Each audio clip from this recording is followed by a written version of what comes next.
Hey, good morning to you guys. I hope you're all doing amazing. So, today we're going to be back for part two, knocking out the class Prediction X, Omens, Oracles, and Prophecies. Of course, tomorrow afternoon we'll be back working through this American Government Constitutional Foundations class. Both of them have been very interesting. Interesting. If you're looking forward to learning yourself, of course, I did include a link in the description below so that you can start courses if you want to. Of course, once you're in the courses, you'll have an edX account, which allows you to actually go through and explore courses from multiple institutions. So, real quick, I'm going to click in. We'll get back to what we were doing. We finished out the majority of this Prediction X series yesterday. Of course, I'm on the path that's just auditing the class, so I'm not paying for this certificate, in which the certificate honestly isn't that much money, but since I knock out a considerable amount of random stuff, we try to limit how much I end up paying for altogether. So, real quick, I'm going to get chat up, make sure we actually have a video, because that's very important, and then we'll jump right into things.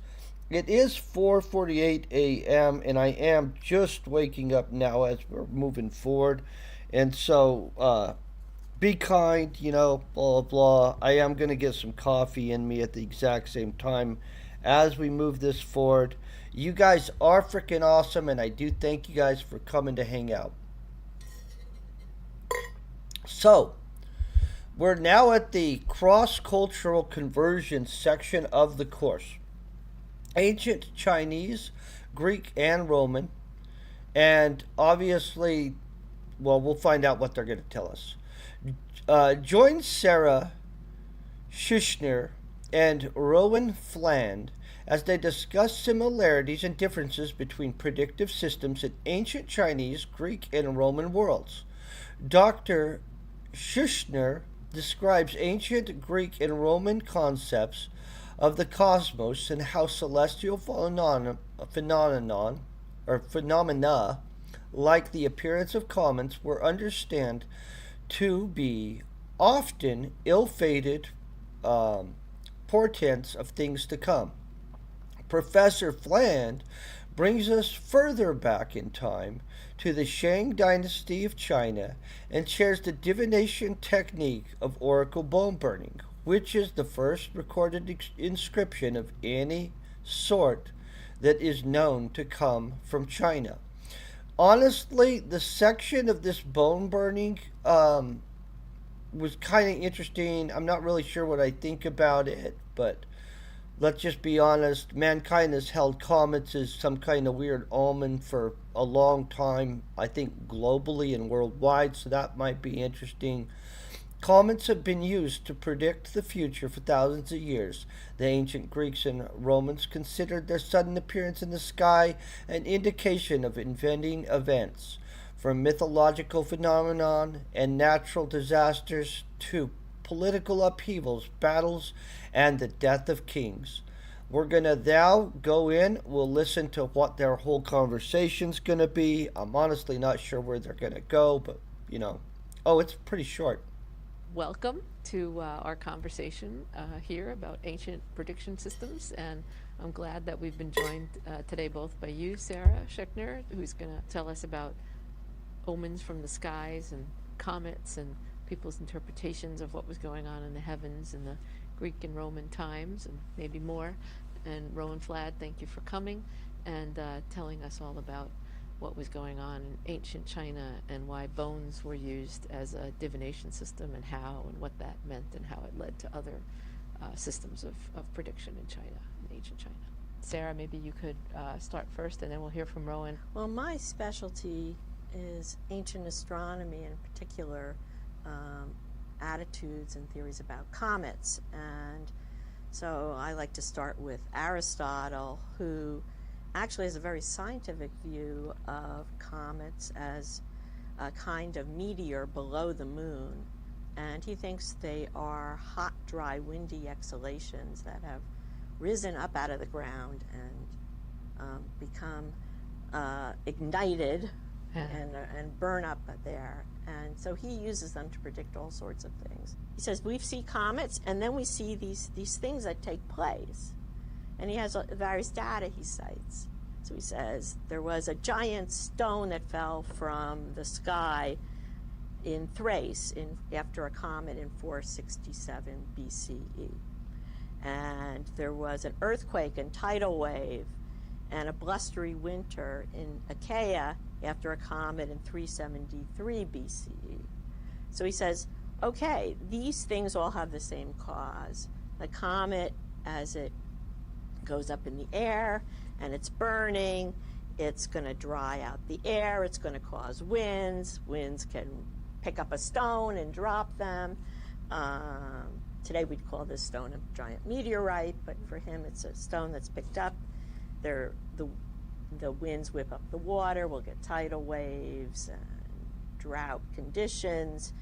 And when this stuff comes out of the earth, it's trapped down there, and when it comes out, the earth will rumble, and that will be the earthquakes we see.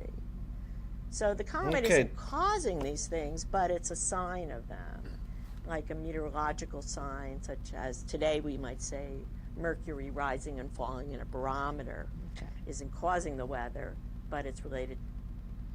And now we know that even Aristotle didn't understand everything, right? That's a pretty good indicator there. Chinese oracle bone burning employs flat bones like ox scapula and turtle plastrons that were burned and subsequently cracked. The cracks were interpreted to answer specific questions about the future. Those scholars still don't have a complete understanding of this ancient practice. Diviners were using this technique centuries before the first Egyptian pyramids were built. Good to know. This guy's little thing was interesting. I honestly don't understand who one day said, hey, let's figure out what's going to happen What by I cracking worked on some bones. Some work on in terms that relates to divination practices relates to an early stage of the developing set of systems of divination in China, and that is the use of bones and cracking of bones to understand various things. Can you very quickly summarize how it worked? Sure. We don't exactly know. Is the Exactly. simple summary. But How you think it may have worked? They would have taken the bone, whether it would be, if it was a scapula like this one, they first flatten it by removing the spine and then cutting other parts off to make a flat area. If it's a plastron like this, it's already pretty flat. And then they created hollows on one side of the bone where the burning would take place. With like a poker. With a chisel. A chisel and perhaps drills. Yeah. In fact, the most kind of elaborate versions of these, which is from the time period when they have inscriptions, have a chisel mark, an elongated chisel mark, and then a drilled mark on the side of that. And then the burning would have taken place right on that side mark, creating a crack on the reverse side that comes through the bone. And that cracking would have been interpreted in some fashion, either the sound or the shape or the direction or the length or some aspect of that was interpreted. And then they would do this a number of different times on the same bone. Asking the same question or different questions? That's a good question. They certainly asked multiple questions on single bones, but they may have also asked the same question multiple times. Okay. A number of the cracks are numbered, so sometimes you have a series, 1, 2, 3, 4, 5, that are all numbered.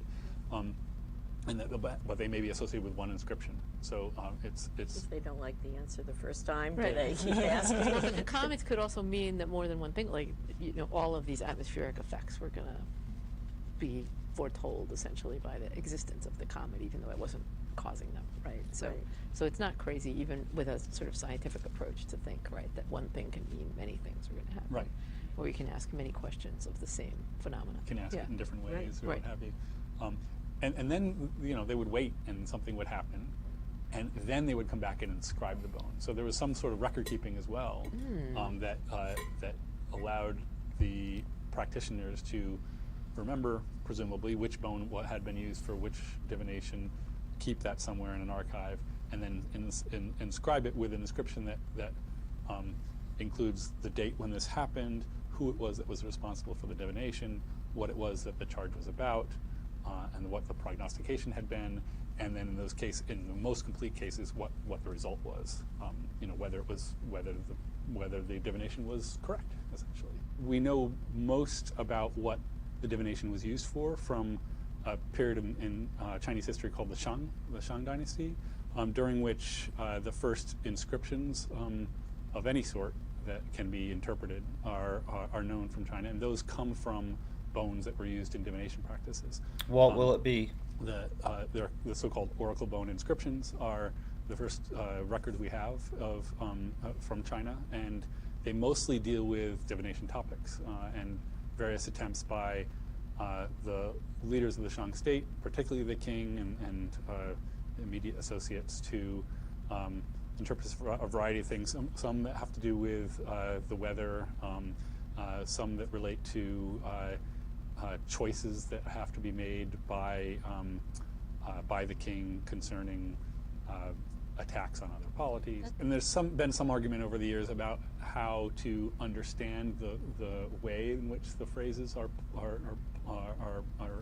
constructed on the oracle bones, because they can be interpreted as questions, and often you have both a positive and negative version of the statement on the bone.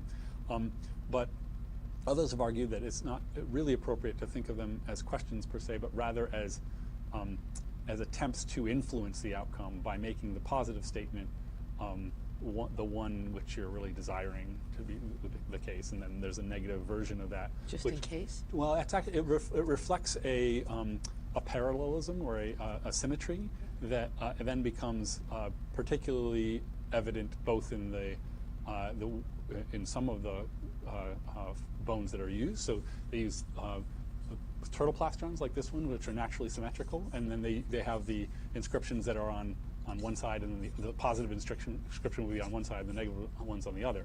And so that symmetry is one of the reasons why turtle plastrons become a preferred medium for inscriptions over other types of bones, is that they're flat, like the ox scapula that were also used. So they're naturally this flat?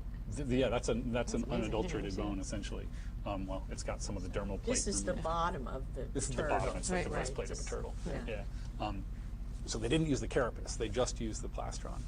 And they're flat, and they have this symmetrical division in them, and so they're very conducive to all these things. And then that symmetry then feeds into, according to some, into the kind of yin-yang oppositions that are part of the cosmological system that develops some of these correlative components much later than when we have oracles. And what year did they start this practice? So the bones with inscriptions on them date to about 1250 to about 1000 BC. But the practice starts much earlier than that. So you find the burned bones? We find burned bones to about roughly 3000 BC. So give or burnt take. bones, The though, earliest bones are not could mean a considered lot very of well things dated. in my mind, but and then the practice kind we'll of go picks up along steam with and this guy becomes anyway highly because very she early says on, so. becomes more kind of systematized. You know what I mean? Maybe somebody just cooked a turtle. I don't know. Who knows? When beggars die, there are no comets seen. Okay. Well, beggars die every day. Just gonna say that.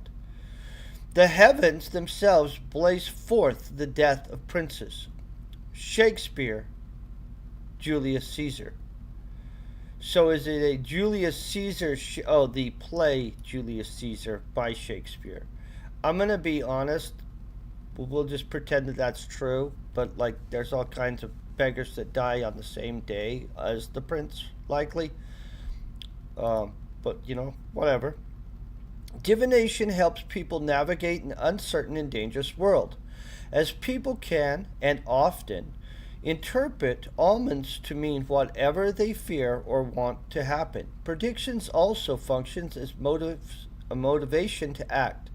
Caesar Augustus seemed to know this, and when comets appear in 9 and 11 CE, he introduces law against fortune-telling, death, in an unsuccessful attempt to avoid assassination. outlawing people from predicting death does not prevent death, guys. It's interesting people's belief in control over things, but You were discussing how comets can be used, even the same comet or different comets, but the same idea by different people to mean different things. Well, I think it goes back to that there's a social function in divination, and that, and any kind of astrology, and that, we live in an uncertain world. People have questions, whether should they make this trip, should they plant this crop, should they marry this person, should they kill off the king, whatever it is, and so they look to the divination to give some kind of prediction order so they can be prepared. They can profit from the good, they can avert the bad, but it also is a motivation to act. And so often the prophecies, when they're dealing with social affairs, are self-fulfilling, and which gets back, I think, to what you said, where sometimes the question seems to be, phrased in a way to get the answer that the individual wants. So there is this correlation that's arisen, and people do catalog these correlations and cite them as evidence for this relationship. On a deeper level, they're looking for some order in the world, whether it's some kind of, put together by some gods, and it's inscrutable to us, but they're looking for some kind of order. But at the same time, they also try to profit from it. And so the coin that I brought a picture of a coin here, and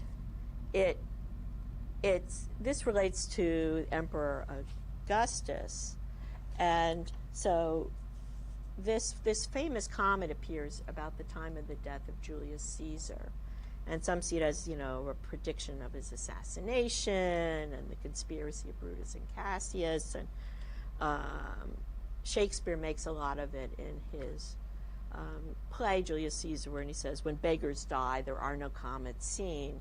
The heavens themselves blaze forth the death of princes." And so Caesar is warned about this, but he goes ahead and he's killed anyway. So, but right after he dies, So just to explain, so Caesar is warned that there's this comet that's going to mean the death of someone important, and that it could be right, right. In the play, in Shakespeare's play, we don't know whether Caesar was warned of this in real life. But anyway, a comet appears in 44 BCE, and it's associated with his death. And the common people believe it's a sign that Caesar's soul has been received among the gods. It's gone up into the sky, and there it is, like a new star. And Augustus, who was the claimant as the next emperor and Caesar's adopted son, says, aha, okay. So he says the comet, this fiery sign, underscores the legitimacy of the Julian house in general, and also his legitimacy in particular as a successor. And so there's a bust of Caesar, and in the forum, and he puts a stellar emblem on it. He sets it up to be worshipped in a temple, and he's mints some coins, some silver coins, which this is a picture of. And on one side it has this fiery, multi-pointed comet. Sometimes comets look like that. And it says Divus Julius, Divine Caesar. And on the other side, he's put his own bust, and it says Caesar Augustus. So it's a way to manipulate it. But in AD 9 and 11, two more comets appear. And so Augustus gets uneasy. He says, wait a minute, okay, there are two more comets, and astrologers are, meanwhile, forecasting his death to their ambitious clients. So he says, whoa, whoa, whoa. So he sends out creates a law and says, okay, astrologers, you can't predict any person's time of death no matter who they are, especially me, and that all divinations have to take place in the presence of a third party. So you can't do it in secret. Okay. Because he's assuming these are going to fortify conspirators. Even so, in 14 AD, this blood red comet appears, and he's murdered. So people say, aha, this is, more proof. More evidence. In AD 79, when Emperor Vespasian, there's a big comet. It's like a sword hanging over Jerusalem. People see a terrible sign. But he looks at it and he says, ha, this hairy star is an omen not for me. Comets were called hairy stars, but for the Parthian king, because he has long hair and I'm bald. So he's like ignoring it, but he dies soon after. So I wonder if here is someone who's trying to say, well, wait a minute, these things may not have they may be correlated but not connected. And do you find he then dies, so it's like the proof is still to others like he was misguided, but do you have evidence of things like that in the Chinese oracle tradition? So that's an interesting question. The oracle bone inscriptions themselves don't reflect as much of a correlative ethos or philosophy or cosmology as we see develop in later textual contexts, textual sources, where there's much more of a kind of an explicit reflection on how certain types of natural phenomena, natural omens, may relate to goings on in the real world, and this gets wrapped up into kind of Confucian ideology and how the need for maintaining stability in society requires that people buy into very strict understandings of hierarchy and who should be listened to by who and so forth. And that's what how you keep the world in balance, and you avoid these kind of omens that portend something about imbalance. I will say that a lot of this overall was used to reinforce the legitimacy of certain rulers. It seems almost all these different cultures have at some point used their oracles or diviners or seers and stuff like that to make claims of the divine legitimacy of their rule. And so it seems to be that a lot of these practitioners were servants of the state itself, just for the record. And so it's kind of interesting. I think it's crazy that people were burning turtle bones and looking at cracks to try to figure out what was going on a little bit. But each society has its own way to interpret the things going on around them and try to have a better understanding. And so I guess we can't be too judgy, but it is kind of a little bit crazy, right? As practitioners documented their predictions and results, their records were used to improve the accuracy and narrow the scope of divination. As appears to be the case with Chinese oracle bone burning. In other cases, the records seem rife with confirmation bias. For instance, the role of comets as a harbinger of doom, remaining largely unchanged even into the early modern period. And this is, I guess, the last one of the videos for this section. Let's listen to it real quick. How predictive is a prediction is something that really, today anyway, we think we can measure. We can talk about uncertainty. We think we can quantify it in some cases. So how were the kinds of predictions that you're talking about really tested, and how much were they evaluated in society? One of the reasons why these inscriptions become such an important part of the most elaborated version of oracle bone divination is for that reason, because there you are recording, and not just on the bones, presumably, I like or this. somewhere else in order to make sure you have the relationship between the bone and the prediction. You're recording what it is that was predicted, so that you can then find out what happens and see how effective the predictions were. And so the inscription of the bone is a process by which the whole procedure, which has a deep history, more than 1,000 years they've been doing this and getting better at it and figuring out how you manipulate the bone, not to predict exactly what crack is going to be, but so you know what there's a limited number of variables that you're actually looking at, and that then this small group of diviners is predicting that each time, and they're remembering what it is that they predicted, and then they're recording what it is that they said would happen and what actually happened. And if we want to be super cynical, does that mean that they would then maybe limit the things that they predict to things that are easy enough to look back on and say we're right, in terms of, because there's a big element of interpretation in looking at the crack and trying to figure out what it means, right? Yeah, I guess perhaps. The fact is, in terms of the phenomenon of the inscribed oracle bones, the things they're predicting or they're writing down that they're predicting about become much more restricted over time, right, and very formulaic over time. Yeah. And so maybe there's some element to that in there. But I think that there's this period of fluorescence where they're really kind of genuinely trying to understand and use the medium as a means to understand that communication device, because these are the bones are a way that they can communicate with the spirit world, the high God and other ancestors, and it's understanding that and wrestling with it, I think, is a part of the procedure. And so, Sarah, what do you think about sort of the evolution of what people thought about comets as omens? Does it get evaluated? It gets evaluated, but in a self-confirming way, so that by the 17th century of these books, these like 1,000 pages long catalogs of this comet appeared and this horrible thing happened, this next comet appeared and this horrible, all the way from the creation on, and yet you don't see in there, well, this comet appeared, nothing happened. It's so they become,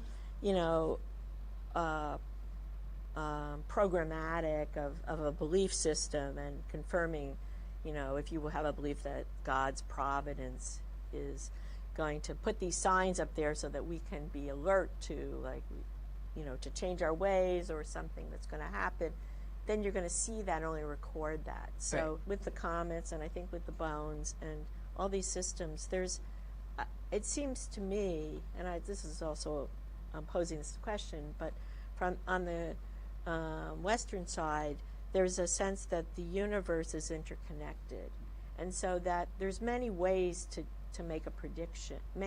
You can go from entrails, you can go from fiery sights in the heavens, you can go from bones, that monstrous births, that the world and nature, or God's working through it, everything's interconnected in some way, and so that it's you're just tapping into this world that you can't otherwise understand. It's lots of information that's coming at the person who wants to make the divination, and so that somehow this world speaks through many ways. It's not a very silent world. You only have to know to ask this bone and that time, and that's the only way to get the information. So that there's this clustering of predictions or of signs, and that come together, and then there's a lot of them. People say the world is in upheaval or whatever because of the interconnectedness, but it seems that that's a common belief, and those reinforce each other, perhaps. I think you see a transition in the Chinese case towards more of that in the first millennium, from where there is a specific medium, and that specific medium, these animal bones, is used for a particular type of communication that serves divinatory purposes, to one that's much more available to a larger swath of the population. And you see this archaeologically in terms of the prevalence of these bones. They sort of disappear in the first millennium, even though lots of textual sources say that people turn to the bones to understand things, but we don't find them archaeologically. In terms of interpreting the omens from the comets, was that really restricted to people who were experts on doing that, or did any person see a comet and say, oh goodness, something terrible is going to happen? Well, I think yes and yes. Okay. I mean, because there's a popular cultural side that is present, so that they see this thing in the sky and they say, whoa, something bad is going to happen. Now, what is it? They have some general understanding, but someone to make a more specific prediction, like who it's a message for, and so on, would be an astrologer or a priest or some specialist. who might look at where it's appearing and how it's shaped and how it's pointing. Well, thank you. That was a fabulous conversation, and we will continue it in other parts of the course. And so thanks for spending time with us. Thanks for having us. Thanks. Okay. Interesting, interesting. Okay. Now we're at Egypt and Christianity. It doesn't look like this section has a lot of sections. 4 sections, maybe, right? Okay, join Professor Laura Nasrallah and Peter Manuelian. Oh, I don't know how to say his name, guys. I'll be honest. Manuelian. That's what we'll say for right now. For their conversation about predictions in early Christianity and ancient Egypt. Professor Nasrallah discusses the use of literature in early Christian predictions, from the common use of divination book to the recording of the gospel and other great prophetic texts. Professor Manuelian describes the changes in Egyptian practices from the Old Kingdom to the New Kingdom, 2000 BCE, and the important role played by priests in communicating the knowledge of the gods through different mediums like statue. The statues seems to be totally statecraft fraud, like, in all honesty. So I will tell you guys, the Book of Mary's Lots, or whatever it's called, that was used in early Christian divination, I didn't know that there was a Christian form of divination named bibliomancy. I actually find that fascinating. I didn't know that there was that kind of thing going on in early Christianity. I will say that during that section, the book the lady showed looked cool as heck. I mean, like, I'm going to just be honest. It was obviously a very well used book and very old. And so I've never actually looked at the Book of Mary's Lots, which is used, or whatever it's called, and I can't remember exactly what it's called, but it does look actually fascinating. I'd like to get a copy of it just to be able to thumb through myself and read it, just because, out of morbid fascination.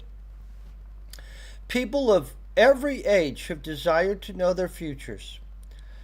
Should I sell my cow? Will my daughter live? Should I get married? To answer their questions, early Christians consulted books of divination, and ancient Egyptians visited temples and waited for the statues of the gods to be paraded in special ceremonies. Let's click this. We'll start listening on this. So today we're going to go back to the ancient world, and maybe the not so ancient world, and we're going to talk about early Christianity and ancient Egypt in the context of prediction, and in the context of what kinds of divination were practiced, and how they matter in society and in everyday life. And so I'm really pleased that we have 2 tremendous experts here, one on early Christianity and one on ancient Egypt, and I'm going to let them introduce themselves to you, and then we'll have a really great conversation. So I'm Laura Nasrallah, and I'm a professor of early Christianity and New Testament literature at Harvard Divinity School, and I study early Christianity within the context of all of the religion and politics of the ancient Mediterranean world. And I'm Peter Manuelian. I'm the Philip J. King Professor of Egyptology in the Near Eastern Languages and Civilizations Department, and also the Anthropology Department, and I'm also director of the Harvard Semitic Museum. I think that most people have some idea when we say ancient Egypt, what we're talking about. And when we say early Christianity, they pretty much know it's after Christ, but they don't know how long early is. So can you just tell us what time span we're going to be talking about for a little while, and then we'll come back to Egypt. But in terms of early Christianity, what time span do you think we're going to Sure. So if we want to understand early Christianity, one of the catches is we have to go back even further to the history of Judaism, because the earliest Christians didn't have the term Christian for themselves. They understood themselves to be Jews who were following a particular Messiah, Christ. So depending on what we talk about today, we might go as early as the book of Daniel, which dates in the 2nd century BCE, up to the period of, say, 4th, 5th century CE. So a span of about 700 years. Then with Egypt, we're talking about a much longer span of time. So can you remind everybody the whole span of time that we could call ancient Egypt? Sure, we go back a long way, so depending on how much prehistory you want to get into. Yeah. But the pharaonic state, or land of the pharaohs, normally comes together around 3100, 3200 BC, and goes on for several millennia, all the way down to the Roman conquest in 32 BC. Right. So studying the age of the pharaohs, those are parameters that a lot of scholars That's stay right. within when they call themselves pharaonic period. Yeah. And at the Egyptologists. very end of that period, we have overlap with what Laura just told us. Right. So my first question is very easy. In terms of, actually it's not easy because we just said that there are thousands of years or hundreds of years involved. So this is going to be a hard question, and you can choose to interpret it however you want. But in terms of everyday life, so not royal life or pharaonic life or anything fancy and lofty, but in terms of just people going through their everyday lives, today you see people using prediction in the form of weather forecasts, or people who believe in astrology might consult their horoscope or something like that. What are the kind of everyday equivalents of prediction? And let's start with the early Christians. So one thing that they would do would be to use a divination book. And we have one here at the Harvard University Art Museum that dates from around the 5th or 6th century in Coptic. People would go to a ritual expert, whether at a shrine or just in their village, we don't know. And they would go to that person and ask a question, and the person would be able to open up a text and to either point or by some means figure out what this text had to say to the person. In other parts of the course, we've heard a lot about kind of yes or no type questions and yes or no predictions. Yeah. Is that the kind of question that people would be asking? Should I sell my cow or not? Or would it be a more nuanced question? Do you know? Often they were more nuanced. So they would cover a whole range of things. Should I engage in this business? Will I become a cleric? Will I become a general? Will my child live? Should I marry my girlfriend? That really does sound familiar, actually, the same types of questions. Yeah. Should I sell my cow? Yes, please, Will yeah. my daughter live? Should Yeah. I get married? Did this guy mistreat me? And did I get paid in full? So what would people in, say, 2000 BC have done about that if they wanted to know the answer? For the everyday average person, they are submitting questions and hoping for an answer. And they can't do it just any old time. They would have to approach the local god in the local shrine in the local temple, or if they live at Thebes, which was the capital in the New Kingdom and later, that's several hundred miles south of Cairo, there were certain festivals when the statue of the god was brought out of the temple, put onto a bark or sacred boat, and hoisted on poles on the shoulders of these priests and brought outside. And that's when you might have a chance to approach with your questions. So depending on how close you could get and whether the priest would help you out. And were there different gods at different temples who were used, or always the same god? There were. There was a god, Amen, who was a supreme sort of theocratic deity, Amen or Amen-Re, when he's put together with the sun god. But different temples had different gods, and they could be petitioned as well. I'm going to be honest with you guys. Yesterday, when we were learning about that, and they were talking about a statue being put on the bark, I was pitching like tree bark and trying to understand, like, did they wrap this statue in tree bark? I mean, I did not know a bark was a boat. So, like, good to know, right? No matter the question, the answer came in many forms. Randomized casting of lots, special consultations, state practices like sacrifice, and human oracles meditating the divine were all employed to learn about the future. In each case, these signs would offer an answer if one could properly interpret them. Okay. I'm starting to wake up, guys. We'll be a little smoother in about a minute or so. The coffee's kicking in. Thank God for talking with a lot coffee, of people everybody. about the different forms of prediction, in the ancient world, the questions seem to be very constant. What's going to happen in my life? What's going to happen to my children? What should I do in a business venture, etc. But there are sort of a variety of modes that people use, and so the one where you kind of try to directly ask the god a question is very popular, or a god a question. Then there's also processes where you're essentially doing something that is apparently random on purpose, but then hoping that the god is controlling it. So maybe opening a book to a random page is something like that, but then there's still somebody interpreting it. What would you say is kind of the balance between looking for signs in nature, just kind of the way it is, and then kind of doing things, practices where you're kind of manipulating randomness in some way? to try to look for an answer as if some supernatural power can control the answer. I'd say on the random side for board games and dice rolling and things like that, the Egyptians do have some games such as Senet, which means passing, but that's for passing through the netherworld. So it was kind of a board game where you roll dice and you advance, and it was stages along the netherworld. Is it just for fun? Or? It has a religious mortuary significance, so you might be surprised to see the deceased on a tomb wall represented playing Senet, and you think, wow, if you're just having fun, what are you doing in this mortuary context? Right. So it definitely has a religious mortuary but not resurrection a overtone. aspect. But not in the Okay. sense I'm just looking at what the random solutions might be. Okay.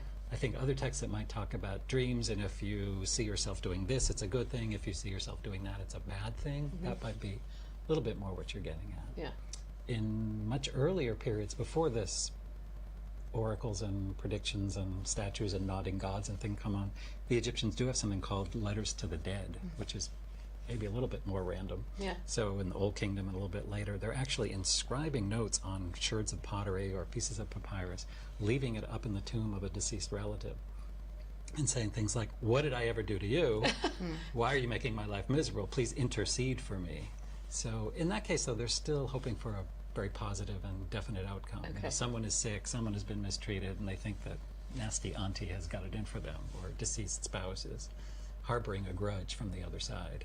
I think the question you're asking is a little bit hard for me to answer because it involves us creating a taxonomy that I don't think ancient people would have necessarily thought about, but it's a really useful thought experiment. So when I think about the ancient period, not just early Christians, but those they lived among, Greek and Roman religions or Jews, I think about maybe there are 4 kinds of practices that I would consider. And the first fits along that random question. And so one example of that would be a lot oracle like that at Kremna, where you would cast astragaloi, sheep knuckles, and you would consult this stele, this inscription that's in the town square. You know, you might be thinking a question like, should I go on this sailing trip for business? And throw your dice, we could say, and then you would look it up, and it might say something like, you know, Nemesis says you will have no failure.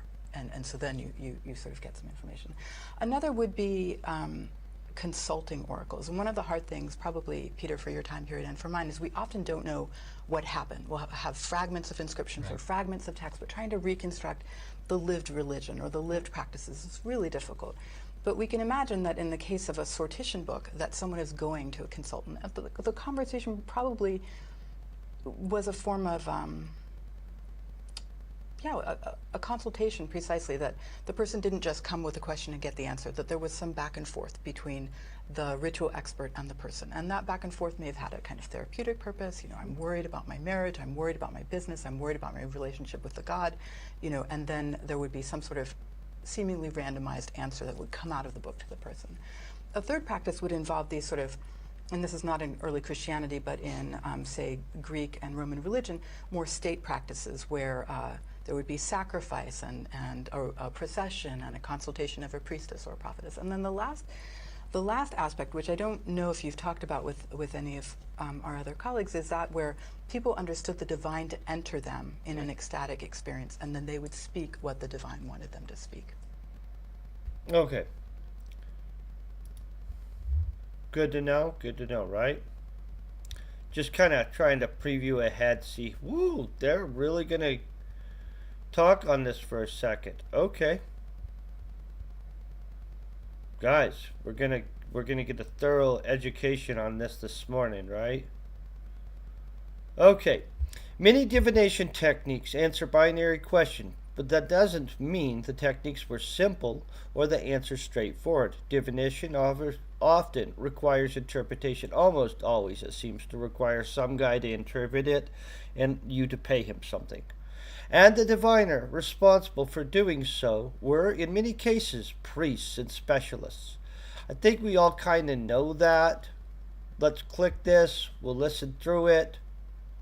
The person who does the interpretation of what this oracle god is saying, who is that person typically? Does that person have other jobs? Like, is that person just a priest and does some divination, or is that a specialist, or, you know, how specialized is this profession? They are priests, yeah. Okay. Servant of the god is the way you say priest in Egyptian. And so they had a a multitude of functions, and this was probably one of them.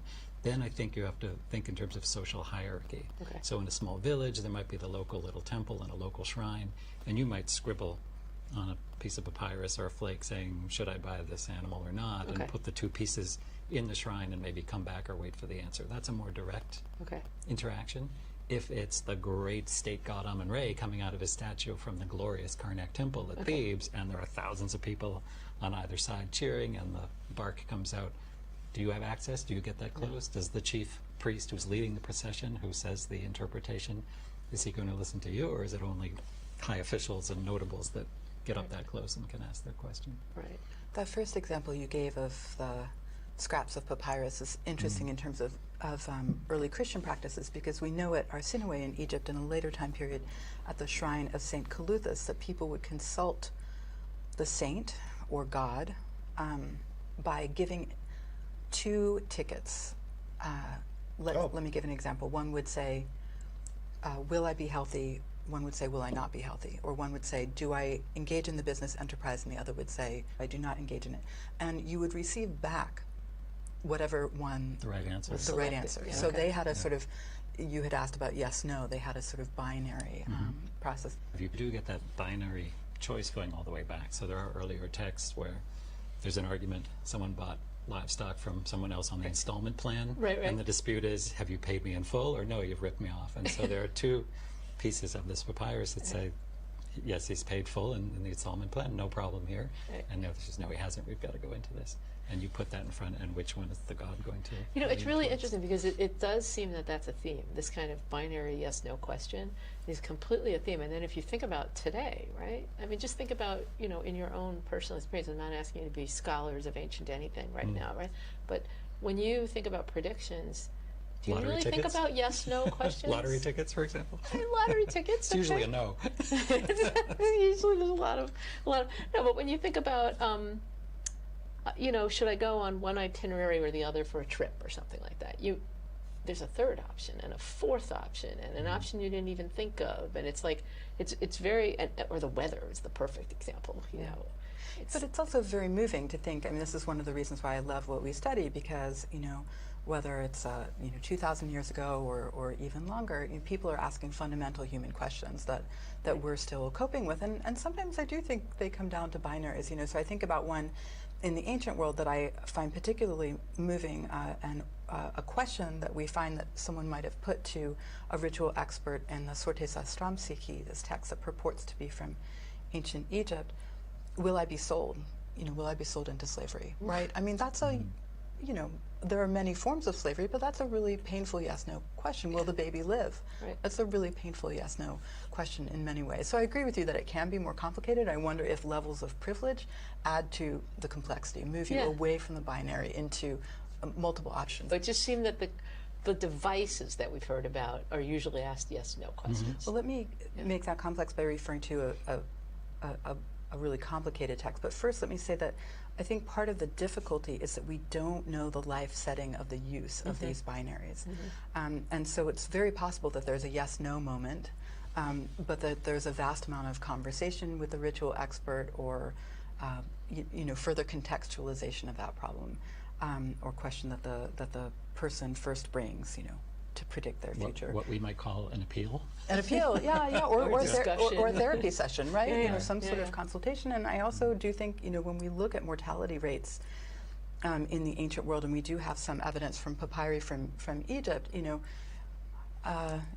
the question of whether you live or die, you know, up to age 5, Big as one. even today, is a really huge one.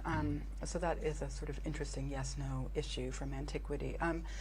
But when most people think about early Christian prophecy, they're probably thinking about a text like the Apocalypse of John or Revelation, which is in no way a simple text. It's incredibly complicated, right? John says that he's in this ecstasy and that the heavens open and he sees visions of horsemen, he sees visions of a lake of fire. A text like that, it creates this incredible theater and poetry that's both violent and compelling and hopeful and full of destruction, and people today still don't know how to interpret it. But in some ways, these prophetic texts from the ancient world still have legs in terms of being, for various religious communities, predictive devices or ways of understanding paths in the present. Okay. I'm liking these two speakers in all honesty. Well, I guess I'm liking the interviewer too. I think they're doing a great job. Let me get myself positioned. We're going to be, obviously, we've got 1, 2, 3, 4, 5, 6, 7. 7 more videos for this section.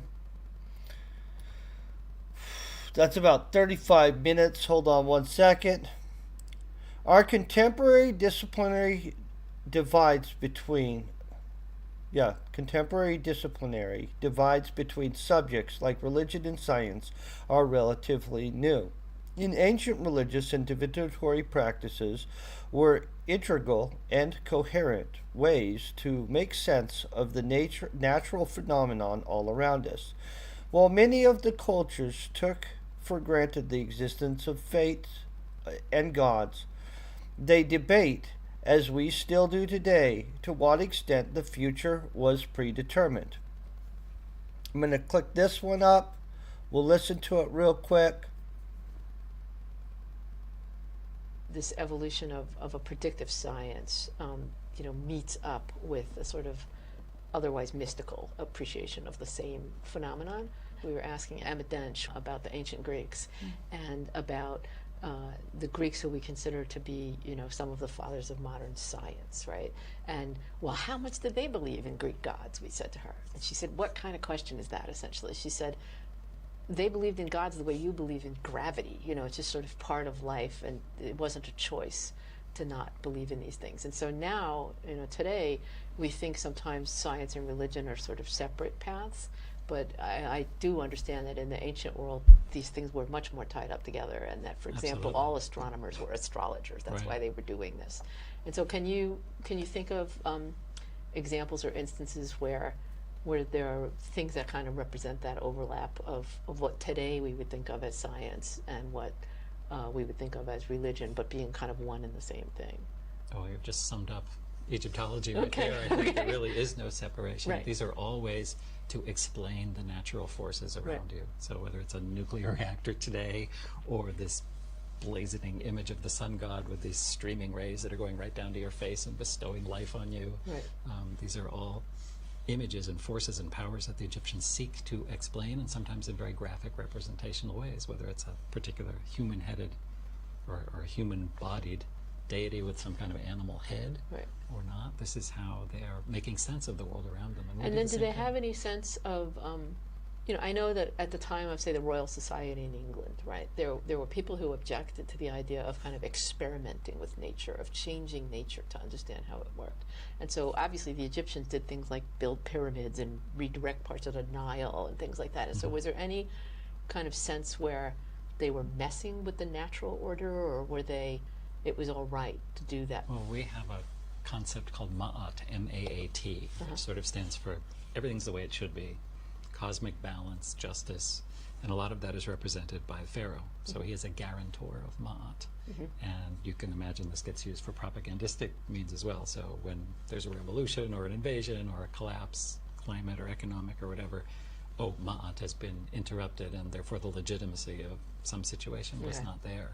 So the opposite of Ma'at is Yisvet, or evil, or sort of chaos.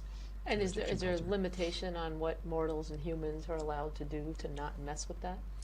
Can they change their future? In hindsight, yes, and I think the best way you see that is when you look at the archival king lists, which exist on certain temples and tomb walls, and not to see which kings are listed, who's left out, who's omitted, and why, right? Somehow they were illegitimate. One was a woman, one was Akhenaten, who brought in this new form of solar religion and sort of wiped out a lot of the other gods and even hacked out their names. So he doesn't appear in all the later king lists. He is So that that would be criminal revisionist history rather than prediction.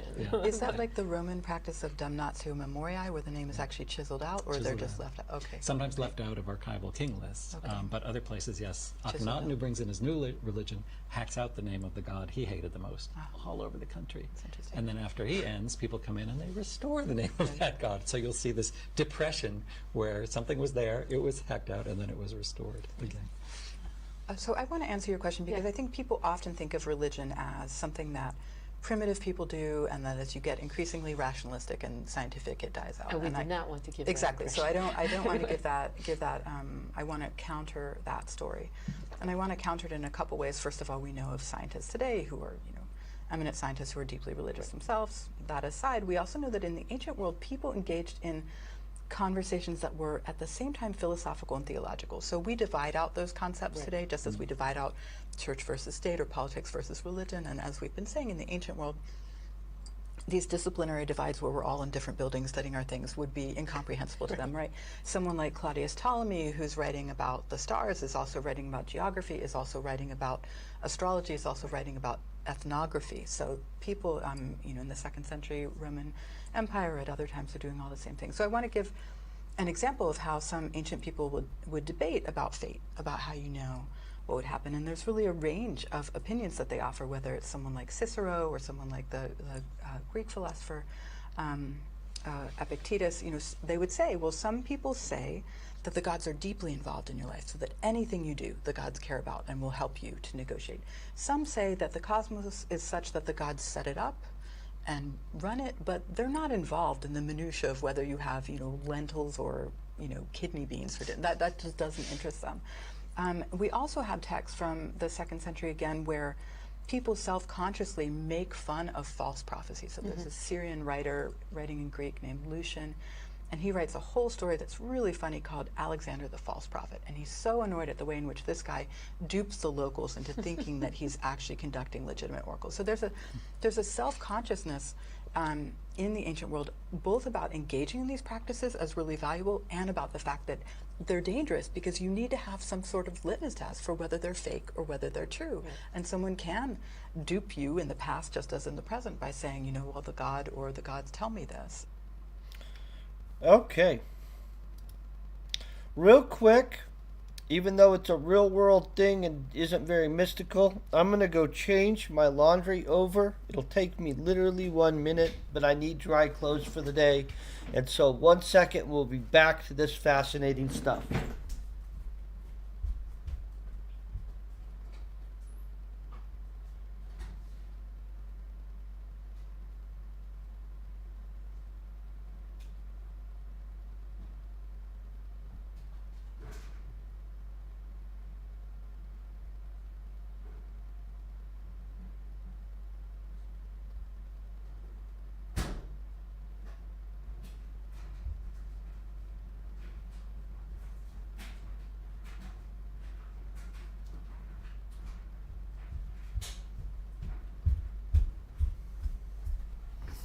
See, I said it would be fast, right?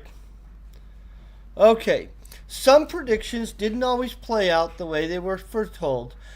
In the case of apocalypsis, this was probably a good thing. However, just because a divination wasn't exact didn't mean that people abandoned the method by which the prediction was made.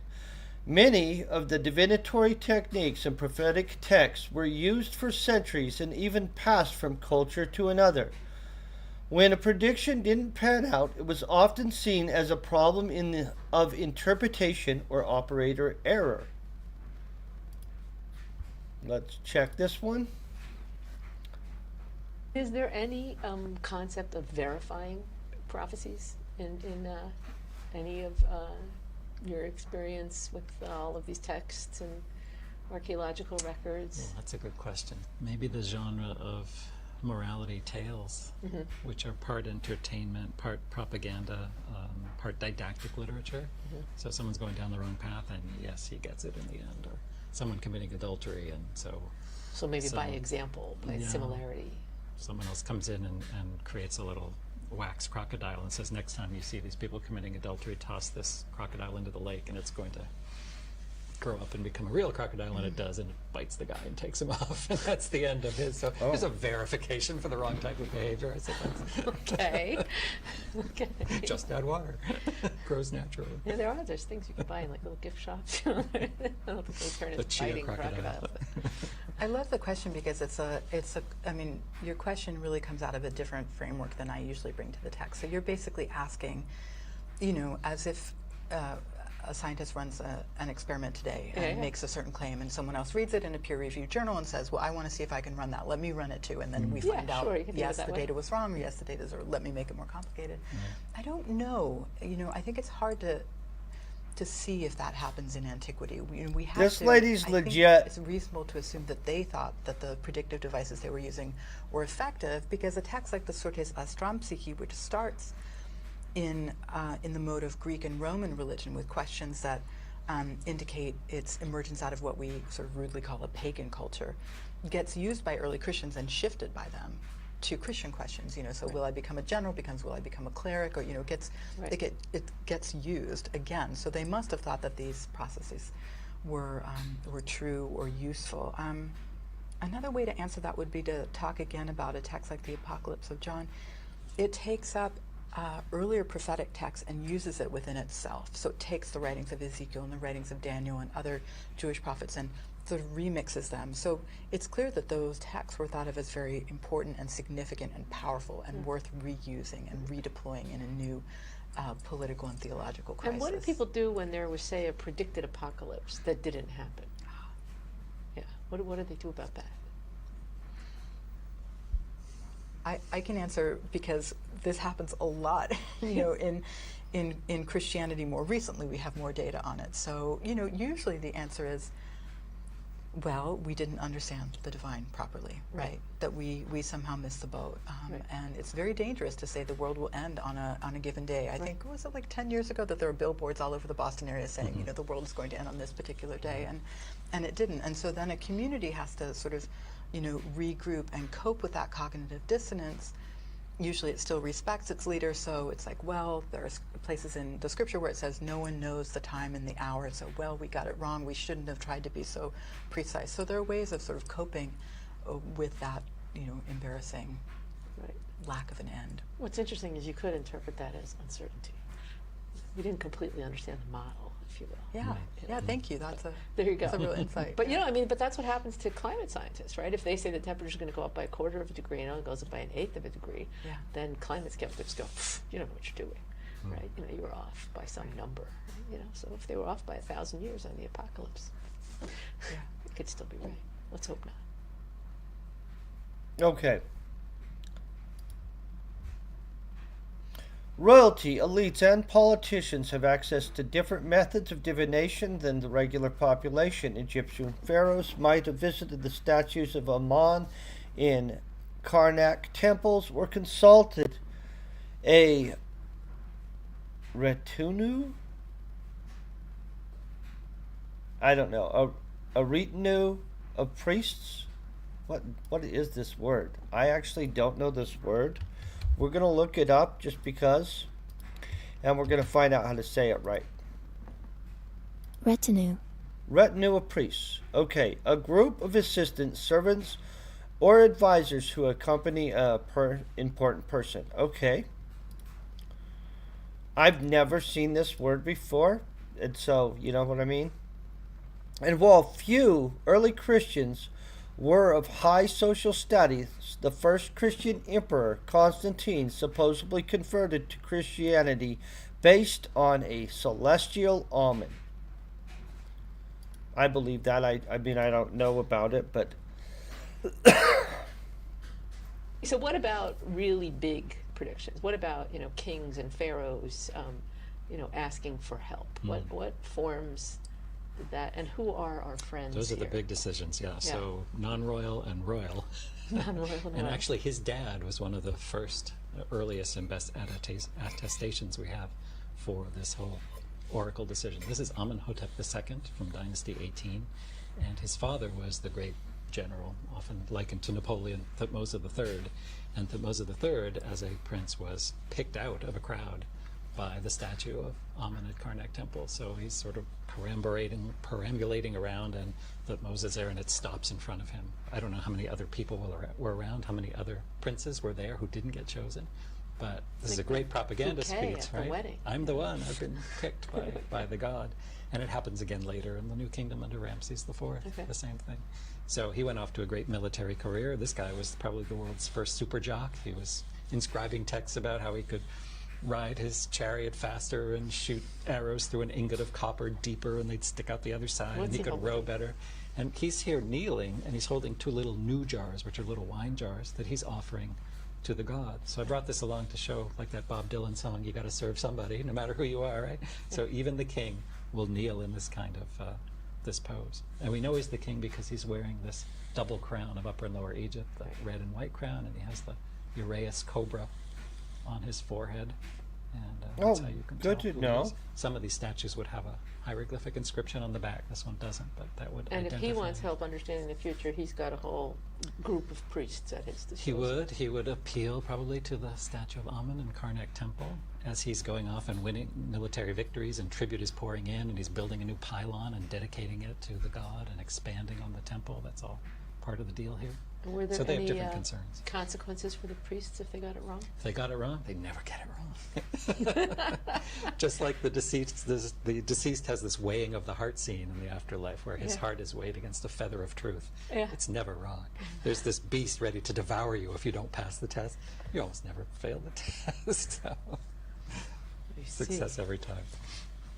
So you were asking if people of various status, like the big guys, right, Alyssa, you know, who, how did they get their prophecy? When we talk about early Christianity, it's a little bit complicated because Christianity, even before it has the name Christianity, really emerges as an upstart Judean movement of people who are not of high status or elite. And so, you know, as I was saying earlier, the first evidence we have of kind of prophecy in a text that we would call early Christian is this mid-first century, you know, 1 Corinthians of evidence of glossolalia happening in community. I should also say that even as many Christians were engaged in prophetic practices, and even as many were engaged in divination, so too many thought that divination in particular was wrong, that it was a practice that was too close to astrology, it was too close to trying to know absolutely what was going to happen, and that daimones, these sort of spirits that were evil, would be involved in that So this issue of practice. finding out too much about your future is dangerous. Well, Or not so much asking finding too that much? you might be told that you might learn something falsely through an evil spirit rather than a good spirit, right? So concerns about astrological practices as being dangerously like what other people do. You know, so early Christians were very good at delineating their own identity over and against others. You know, those Egyptians, they worship gods that look like animals. How dumb can that be? And in that, they were just taking up a standard Greek and Roman philosophical line. Or you know, early Christians saying, you know, the others, they do things with demonic powers. We do them with the true power of God. Now, the first time we get a Christian emperor, right, someone who is of high status, where we can begin to ask that question about ritual consultation, is Constantine. So in the early 4th century, Constantine's biographer is a man named Eusebius, a bishop of Caesarea. Eusebius says that he's very good friends with Constantine. It's very hard for us as historians to evaluate this data, right? Because we don't have external evidence. We know that Eusebius wants to be a consultant of Constantine, and he had met Constantine. What Eusebius writes is that Constantine becomes a Christian because of a kind of strange, oracular, I don't call it oracular process, but a sign appears in the sky, right? And it's a cross, a shining light. In this sign, conquer. Of course, what we know about Constantine and his father Constantius before him were that they were worshippers of Sol Invictus, of the invincible sun, and that in orations that Eusebius says in front of Constantine, he talks a lot about Christ as a kind of sun-like figure of light and rationality. So he claims that Constantine sees a sign. But it's hard, we don't have Constantine's own writings, we don't have other people who say, yes, I was there was a sign too, right? So this is Eusebius' way of talking about a particular moment in Constantine's life when he becomes like a new Moses and he becomes a convert to Christianity. Okay, to foretell the future is to see beyond the veil of the present. But for ancient Egyptian, there was information that could be known and information that simply could not. Divination could only go so far, and even within the realms of what could be known, there were many different ways of knowing. Many surviving texts display a mix of empirical observations, spells, and incantations, as well as testimonies of direct divine intervention. This should be short, let's hope, right? We're hoping to rip through this morning fast. Did the Egyptians think that if they couldn't figure something out, they just weren't trying hard enough, or that the gods didn't want them to know? Well, there are definitely things that are knowable and then other things that are unknowable. Right. I might go back to maybe one genre of Egyptian text that speaks to this, and that would Sure. be the medical papyri. Okay. Because there you get what for us is a really confusing blend, but not for the Egyptians, where you have a mixture of scientific analysis and diagnosis. You know, you've got head trauma, you've got the brain exposed or something, and it will either say, here's what you should do, you know, compress it or try to stop the bleeding or whatever, or it'll say, this is a problem I cannot treat. But then just as often you'll get, you know, mix some blood of this animal with the urine of that animal and stir it 3 times and pour it into a cup and administer it. And so a strange blend of what we would call hard-headed science and diagnosis and logical procedure with mumbo-jumbo and spells and all kinds of weird mixtures and potions that probably aren't going to do Then anything. again, I have a friend The who's an Egyptians don't see that disconnect. anesthesiologist who tells me that a lot of anesthesia is pretty It's much the same thing. is that. Yes. We're doomed. But nobody knows how it actually works. That's the scariest thing I've learned lately. I'm sorry. But yeah. Yeah, so I think, I mean, one of the interesting things for me as a historian, or what I imagine that scientists experience as well, is that, you know, we all have this longing to know more. Right. And then we all have what I hope is a bit of a humility that we will never know. Right. Absolutely. And for those of us who are historians, that humility is very strictly dictated by the kind of fragments of evidence that we find in the ancient world. We'll never know everything that we want to know. Our knowledge will never approximate the full. So I can say that, you know, among early Christians or other people engaged in the religions of late antiquity, many of them yearned to know God, and they asked, and they yearned for God's own knowledge, right? And the very story of creation, as it got used by early Christians, was a way of thinking through what is it that humans should know. Because the story of creation, as it's recorded in Genesis 2 in particular, not so much in Genesis 1, says that Adam and Eve ate from the knowledge, the tree of the knowledge of good and evil in the garden. And it was that moment that separated them from God, right? That desire to know everything that God knew. And that some early Christian texts even sort of write on that and interpret it in various ways to say that, you know, God did not want humans to know. Perfect, yeah. And other early Christians say, God did. God did. They did the right thing by eating that apple. But everything since then has been a sort of downgrading or a fall. That it is only the forces of false gods that are trying to keep us from that complete knowledge. So I mean, you're asking a really interesting question that has to do with epistemology. How much did people in antiquity want to know, and what did they think they could know? Yeah. And we know that some early Christians and some of other religions in the ancient world thought that there were moments when the divine broke into human order and human organization and provided a kind of knowledge that was external to the quote-unquote normal forms of knowledge that we can get. But I think that people in antiquity very much knew that there were ways of pursuing what we would think of as normal standard scientific modes of knowledge. They took a sea voyage. They described every port that they went around. They sat and observed the stars. They wrote down everything that they saw. They engaged in ritual, and they wrote down everything that they thought worked. But then there are these other moments which are highly contested in the record, where someone says, God told me X, Y, Z, or I had a vision of ABC. And some people say, yes, wow, that is amazing, and that is true. And others say, well, how do we know that it wasn't Satan or some evil force, or that you're making it up in order to gain power? So we see that debate in the ancient world over the nature of knowledge itself, what kind of knowledge you can gain. Valid. Storytelling was a deep-rooted tradition for millennia, but we can't always tell how important, surviving stories actually were. In some cases, there are hundreds of different versions which seem to indicate cultural prominence. In other cases, only a single extant text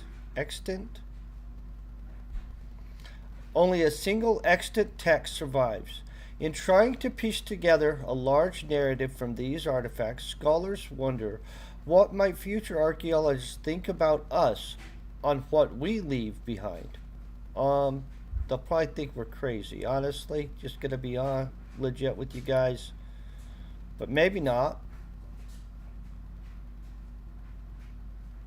Is there any record of whether there was like a storytelling tradition where people, you know, went around and orally spoke about these things Must have and been. discussed them? Must have been. And whether there's a metric or thought couplets or songs or hymns as Right. opposed to read text, I think there's certainly good likelihood of a lot of that. But you wonder about these classic tales that are repeated and reinscribed, and we have schoolboy texts and snippets and practice pieces, hundreds of them, and there are other stories that just survive in a single papyrus. So you're trying to judge how popular and widespread and ingrained into the culture they were. And this story I was telling about the one who flees after the assassination. This is called the story of Sinui, and it's the classic tale, and it survives in many, many copies and fragments and bits. I love to think about, like, if somebody did this right now. I mean, first of all, they'd never be able to recover most of what's on the internet, so that's very sad. But let's say they did it 30 years ago, you know, and they have like little snippets of our culture, and they try to recreate Put it back what we together. think about religion and prediction and science. Good luck to you. Yeah. You know, I always say this to my students when we come back from touring archaeological sites in Greece and Turkey. You know, if one of the wonderful things about that trip for me is that when I come back to the States, I see everything in ruins, sort of in my imagination. Doesn't sound wonderful, but it means that, After you know, Armageddon. if you think about a mall, you know, it's a litmus test for helping us to run the thought experiment of how are we, when we use archaeological materials today, understanding them wrong in antiquity. Yeah. And you think 2,000-3,000 years from now, people might go to a mall and say this was a site of worship. There are big staircases going up and down. There are massive, you know, attempts to create large open spaces, and they would be completely wrong, And there's a except mixture of insofar things from as, you know, cultures all maybe over the capitalism world. is the god of the modern period, right? But it's a Yeah. that sort of fragmentary knowledge that that we have of antiquity is extremely frustrating. And So the ruins of the Starbucks would be where the ceremonial vessels were kept in the temple. and we know that the structure. plastic and the styrofoam will last a very That's long right. time. The pilgrimage I make every day to the coffee shop.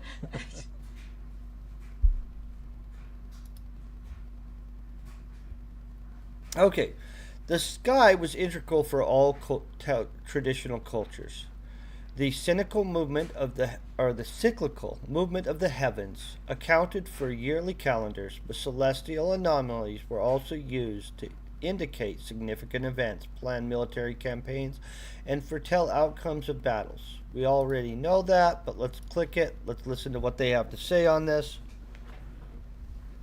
Roman times, for example, there was definitely still a concept that a lot of celestial phenomena had bad implications. But then there was also just the use of the stars as a clock, for example, or as a way to predict, you know, phenomena like tides or floods or something like that. So can you just say a little bit about that? Sure. Well, the Egyptians were keen observers of not only nature but also the heavens, and so they could construct their calendar very precisely. There was a 360-day calendar, and then they had these 5 epigomenal days, they're called, to account for the last 5 days. They would look for the rising of Sirius, what they called the Sothic rising, and they would start various rituals and years that way.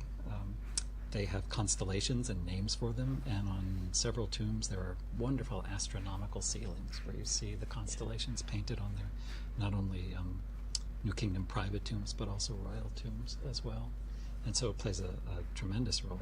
There is a pendant or sort of aegis found in the tomb of Tutankhamun that has a scarab and some wings and other kinds of inlays, and I think the central stone of the scarab is actually a meteoric stone that was found. So that must have had all kinds of wonderful powers and brought in there and set into the centerpiece of this. And then in some military texts of various pharaohs, they would say they went out and they saw this shooting star and it landed in this particular place, or, you know, it indicated where the campaign should happen, or that victory was coming. And so there are events like that. To pick up with what Peter just said about affiliating kingship with stars, that's important when you think about Augustus's mausoleum, and it's oriented in some way so that the obelisk in front of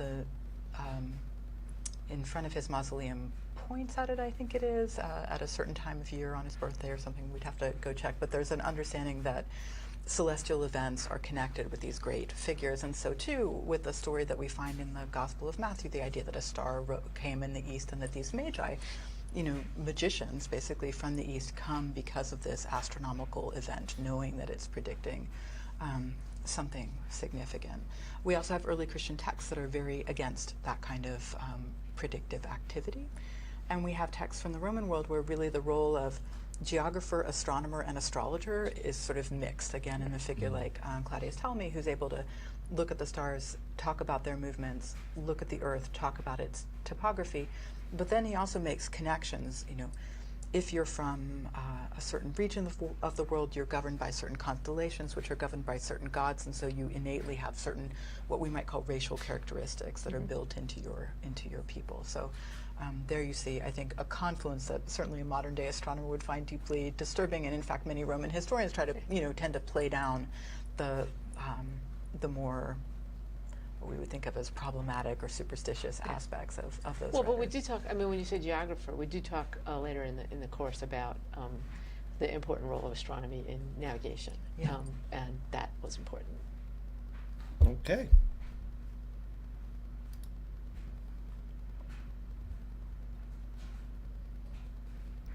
Some social mobility existed in ancient Egypt, but those born into high society had immense advantage. Education and literacy. Across both the Christian and Egyptian worlds, many forms of divination required reading and interpreting text.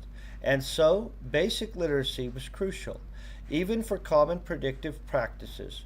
While one didn't need to be born into specific lineage to become a ritual expert, knowing how to read basic inscriptions, or in some cases complicated prophetic text, was necessary. Yeah, I agree, but I don't know ancient literacy rates for each group at all. Were you My born understanding into is the, people weren't very literate priesthood, or into is it the something you studied for? modern time Were you even. picked in some way? There's definitely the possibility of social mobility in Egypt, but I think, on the other hand, if you are from a upper echelon type of noble household, then you're sending the male children to scribal school. Literacy is the first key, of course. And then if you rise up through the priesthood, whether it's your local temple, whether you stay as a low-level official and you're a tax gatherer or a scribe, or whether you move up into the higher priesthood. There's the high priest of Amun, there's the second priest of Amun, the third priest, the fourth priest, things like that. So there's definitely a hierarchy. And I'm sure those with astronomical talents would move off into that direction. And the Wab priest, or the purification priest, the chief one who gets to lead this procession of the god statue in his sacred boat or bark, he's probably the one who has the privilege to direct where the bark stops, what petition it's going to hear. He might even be the one who says yay or nay when the bark stops in front of the right answer or the wrong answer, or moves forward meaning yes, or it goes backward meaning no. So that's a very exalted position. And is it known whether the person who's doing that and making those decisions is also, I know I asked you this before, but also taking on other aspects of what we think of Egyptian priests doing? Are they, I don't know, taking out people's brains? Certainly. If you look at tomb walls, these people can have hundreds of titles. And some of them are so widespread they're just honorary, like hereditary prince and count or mayor. What does that mean? Right down to overseer of manicurists, or chief of flautists, or tax gatherers, or fan bearer on the right-hand side of the king. Many of these titles at once. And they could also be priests of a certain god as well. And so, they were multitasking, absolutely. And where does becoming a Christian priest become a specialized I'm not sure. I mean, given the conversation we've had, I think the question is, how does someone become the sort of person who has a book of oracles and then they're can not be really consulted? necessarily a priest. How do you get to be a ritual expert? And Peter was just talking about literacy, which I really do think is a key issue in the ancient world. You know, we know that not many people were literate, and we also know that we need to think about literacy not as a binary, but as a kind of continuum. So can you read a basic inscription? Can you read a grocery list? Can you read a philosophical text? Or, sort of different levels of literacy. But I think that one of the key issues would be that you can read if people are coming to you to consult a book. And then there's also the question of whether you have some markers of divine authority about you, and what those markers are is something that has to be culturally agreed upon. But there's not a sense that you have to be born into this. No. Great. One of my favorite examples of degrees of literacy has to do with the reign of Akhenaten. So 18th dynasty, New Kingdom, this king comes in and ushers in the era of the sun god and only the sun god. So he tells people to go off into the tombs and the monuments and hack out the god Amun wherever you see him, or hack out the plural of the word god. So gods has to go. So what are they doing? Are they taking a flake of limestone and saying, look, guys, whenever you see one of these, I want you to start chiseling? Yeah. Because they make mistakes. There are ways to write the word gods with a couple of little ticks that looks less plurally than writing 3 big God signs, which is a flagstaff. And so they missed a lot of those. Because they couldn't really read. Could they really not read? Or just was it dark in that tomb and they missed that corner? They didn't have their iPhone flashlights.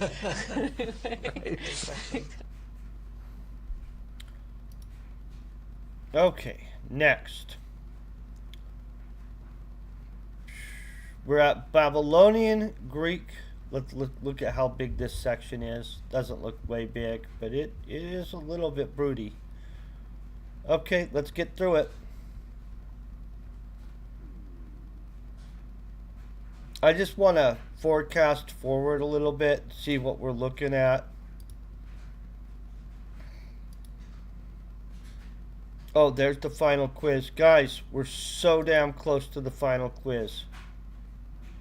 Look how big this section is. It shouldn't be. Oh, that's short. Okay, so we are almost freaking through this. Guys, we're rocking. Let's do this.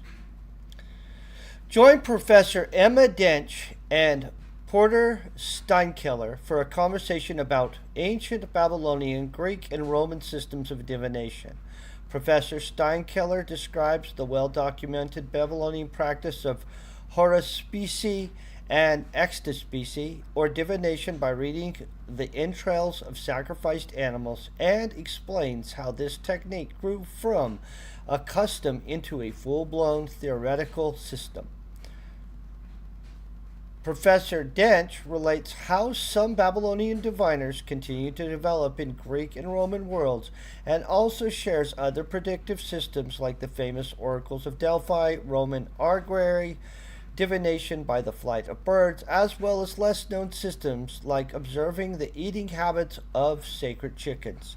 Horospicy had deep theoretical underpinnings and relies on the idea that the future was predetermined and known to the gods. By sacrificing an animal, diviners could petition specific gods to answer to questions about what lay ahead. This practice of divination grew highly specialized and prescribed, and spread from ancient Mesopotamia into the Roman world.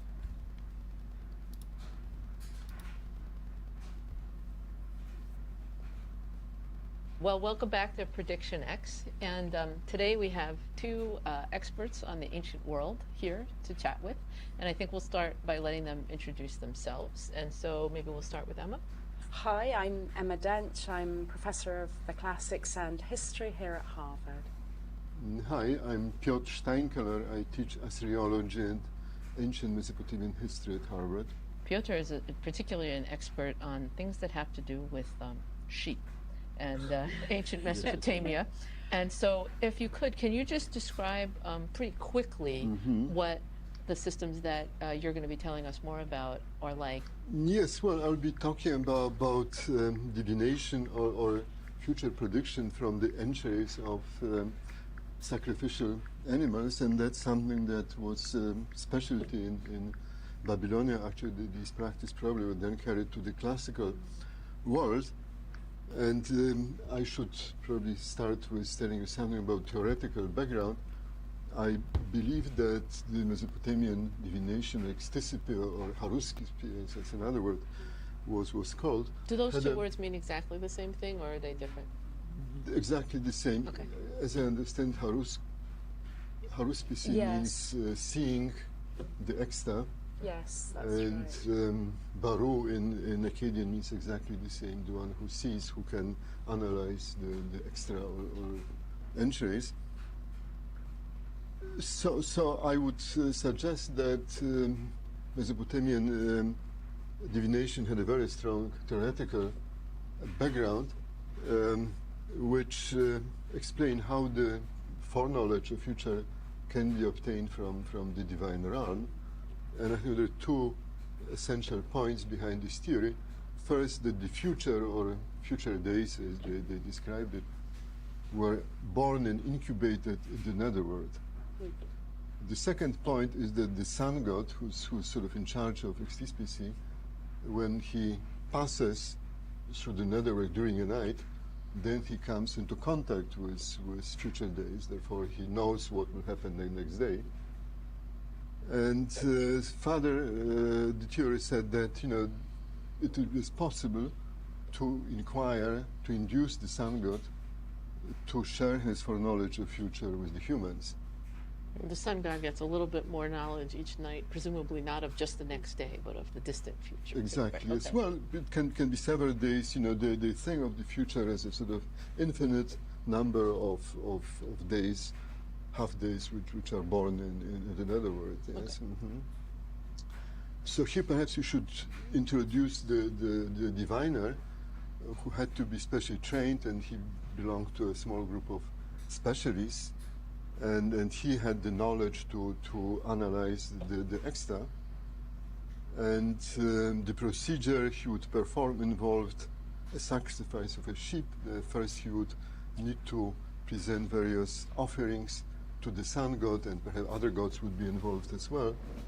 And then he would present his query to the sun god, asking for a definitive answer to his query. Mm-hmm. And he would ask specifically the sun god to inscribe the message in the extra. And then he would sacrifice the sheep, yes, and open it up, and then he would go over, perform an autopsy of the sheep. And there is you have a manual which describes exactly what he should do, how the order in which he should examine the sheep, and it should be done first for the right side and for the left side, and then he would add up all the negative against all the positive features, and based on that he would give a final verdict. As you may know, the Roman Empire was extraordinarily multi-ethnic, multicultural, and it's quite interesting that Babylonian seers or fake Babylonian seers are they're part of the environment of the Roman Empire because they bring alien wisdom. That's quite, yes, mystery. it's quite interesting. Okay. And similarly, again, just picking up on what Piotr was saying earlier, the Romans essentially used Etruscan, they call them haruspices, to do haruspicy, which is exactly this science. And once again, the whole point was that they were foreign, that the Etruscans, were thought of as, they were ethnically, culturally different, and so they're actually in the service of the Romans. So that was just quite a nice connecting point. I thought that these practices carry on quite substantially and have a different value, if you like, because they're sort of foreign. Predicting the future was critical for matters of state, but knowing what lay ahead was just important for everyday matters as well. While some divination looked to nature for signs and omens, most people didn't have time to wait, so diviners would provoke signs through special practices. To meet the demand from every layer of society, diviners developed a variety of techniques, from exclusive sacrifices and sacred chickens to more common spread oils on waters or casting a dice. Honestly, I don't know anything about the oil on water method of prediction, but interesting. So there's two questions really. So one is, how important were these in society? In other words, people really relied on these systems. And so then the people who were the practitioners of this, the priests or the oracles or the interpreters or whatever we want to talk about them as, also played a very key role, as sort of consuls to various people. And so if you want to say a little bit more about kind of how important this was, that would be great. Well, I think extispicy, as far as you can tell, it was something very exclusive. Again, we do not have enough evidence to judge it, but since you had to use a couple of sheep for that, it appeared that it was limited to the elite, essentially, especially in the Neo-Assyrian period. In the Neo-Assyrian period, that is around 700 BC, I think that was sort of, it was practiced only at the royal court, perhaps, by the time. Would the common people have been aware of the practice and know what was going on? Probably, but also the same practitioner, the same Baruch would perform other cheaper forms of ecstasy. Okay? Okay. But one point worth mentioning here that divination actually involves two types of signs, and Cicero, of course, made this distinction. So signs are either unprovoked or provoked, and that's really crucial. Okay? Unprovoked, anything in the sky, any appearance, a cat, a dog running in the street, a black cloud, and so on. These are all signs, and potentially they have meanings. Right. And then there are provoked signs, and those need to be obtained from the divine realm by performing all kinds of ritual actions. Yes. Ecstasy is one way of doing it. Another more common would be to pour some oil into water, okay?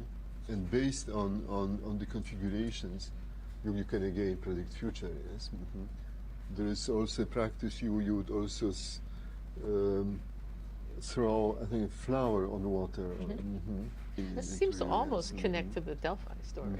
Yeah, and we do. The Greeks and Romans do incubation as well, and find out dreams. I was thinking also, so the Delphic oracle and also the Roman major ways of prediction and finding out what the gods want are crucial at state level. They're all crucial at state level. So the Roman taking the auspices when you look for the flights of birds, or what you were saying earlier, the officials of state have to observe the eating habits of the sacred chickens before, to know whether it's a good day or a bad day. So I think the sort of headline practices that we mainly hear about they're matters of state. You absolutely need to consult the will of the gods before major state practices. But we also, in the Greek and the Roman world, have things that ordinary people can do, like dice oracles and all sorts of sort of trickle-down practices as well. And presumably those were also less expensive. Absolutely, and much more available. I mean, Delphi, you had to, kind of line up. There was one occasion a month, and it wasn't open in the winter because Apollo was on holiday. So there was a huge pressure on getting a slot, and actually getting into line to have the response. I'm glad we don't make decisions based on sacred chickens anymore. Let's just say that. Though fate was thought to be predetermined and the will of... I hate it when it moves. Though fate was thought to be predetermined and the will of gods was not to be trifled with, the onus for interpreting the signs fell on humans. That didn't stop some infamous characters from going against the omens. However, it often didn't end well for them. Sometimes it probably did, and we don't hear those stories, right? Because they don't reinforce the, hey, listen to the oracles. There is this idea in all of these cultures that there are gods who have a kind of supernatural wisdom, and they know the future, or they can determine the future. I mean, it's sort of both at some level, right? Which one more? In other words, it's some cases, in movies anyway, you see people praying to the gods, asking to kind of change the future as if it's not predetermined. And in other cases, you see people asking questions, what is going to happen, not can I affect what happens. Well, in principle, I think the system was deterministic. Okay? Once the fate was decided, then it was very difficult to change, impossibly. And that's again this distinction between unprovoked and provoked omens is very important, because unprovoked are just possibilities, possible symptoms of what may happen. But when you get an answer to a provoked omen, that's it.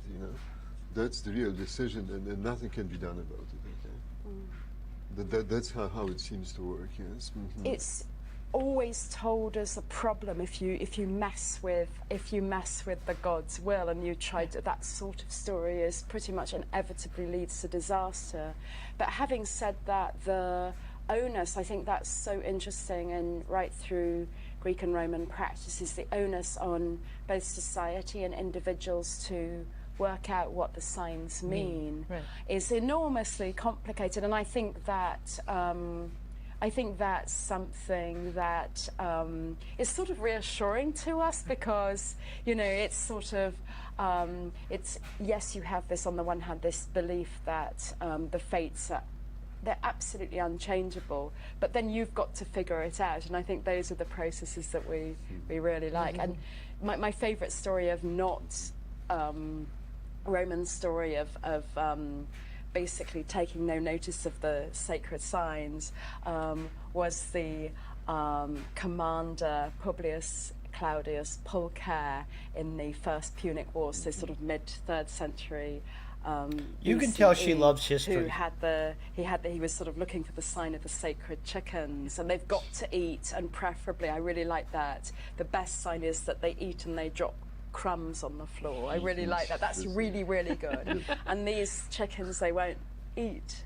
And he's so frustrated that he takes the cage of the sacred chickens. He says, if you won't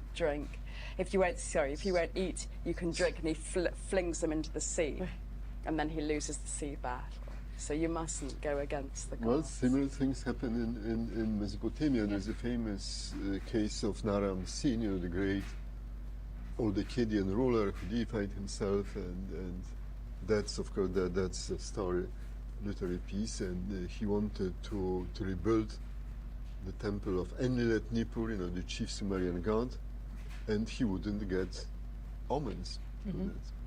He tried again, no. Nobody's telling him anything. And then he got really angry and decided to do anyway, which eventually apparently brought an end to his empire. Wow. So did he get no omens, or did he get an omen saying don't do it? Don't do it. He got information saying don't do it, and then he did it anyway. That's right.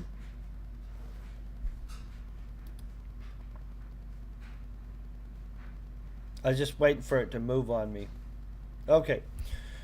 Haruspicy developed from a divinatory practice into a full-blown abstract theory. As records of sacrifices accumulated over centuries, specialists began to generalize what different conditions of different organs meant about the future.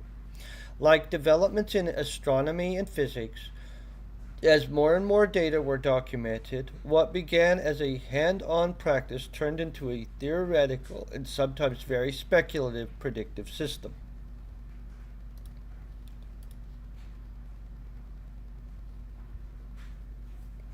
There is this problem, right, of kind of that there are things that can be interpreted as omens all the time, and there are questions you can ask all the time. And again, this came up with comets, right? If comets are supposed to be a sign of something, and there just are a lot of comets, and then there are a lot of wars, and sometimes people win and sometimes people lose, then you know, which comet meant you were going to win and which comet meant you were going to lose, right? And so there's a theory that gets built up over time about the subtleties of the interpretation. And you've mentioned before, Piotr, that the system of using sheep, all of those systems eventually led to a completely theoretical system. That's right. Only in those late Assyrian queries that in addition they make all kinds of stipulations of the elements that should be omitted by sort of ignored by the deity in making prediction. Various kinds of, for example, pollutions, which may, for example, if the place where the stispicy is to be performed was accidentally polluted by some impure person, or and it's like cancelled. In other words, if it's polluted, then all bets are off. Well, they should be ignored by the god, or contaminants. So if you really compare it to contaminants in when you In science, yeah. in science, right. yes. Or if the HarvardX mispronounce a word or mumble something, it wasn't very clear. Yeah. So ignore it, just assume that this is okay. So that adds an element to interpretation also, right? Scientific, but Right. this is really that's what strikes me, how scientific the whole thing is. Right. You can yes. But we can, and this is of course connected with the development of written forms, because for millennia they did it without any recourse to writing. Yes, that was part of oral law, and they memorized different. It's like, I think I would compare it to playing chess, and you can memorize thousands of different combinations, and I think all this knowledge was memorized, of course, yes, these different particular. But around 2000 BC, they began collecting, making copies of those, just as a reference of particular combinations of extra, which must have been connected with exceptional events, the sudden death of a king or something like that. And these are written descriptions or pictorial? At first, I think these are just a model, okay? A model. Then, okay, they would add a description and would say, this is what the entries looked like when King Amarsin died, for example. Yes, okay. So this would be probably the second stage, and then they still use a clay model, but change it into sort of extrapolate in the way when a king dies, okay, the liver should look like this, okay, but it's still yet a specific case. Finally, they